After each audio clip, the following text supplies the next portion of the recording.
గోదావరి నదిపై బనకచర్ల ప్రాజెక్టును కట్టనివ్వమని మంత్రి కోమటిరెడ్డి వెంకటరెడ్డి అన్నారు. ప్రాజెక్టుపై న్యాయస్థానాన్ని ఆశ్రయిస్తామని మంత్రి తెలిపారు. ఏపీ ప్రభుత్వం ఆ నిర్ణయాన్ని విరమించుకోవాలన్నారు. సీఎం చంద్రబాబు అడ్డు వచ్చిన ప్రాజెక్టు నిర్మాణాన్ని అడ్డుకుంటామని మంత్రి తెలిపారు.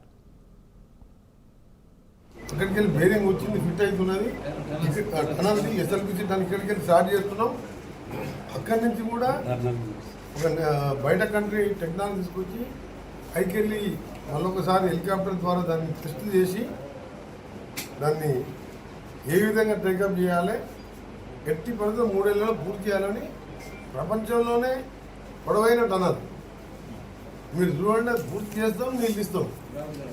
గ్రావిటీ ద్వారా కరెంటు బిల్లు మాకు ఏం మార్పు సంవత్సరానికి 200 కోట్లు మిగులుతాయి.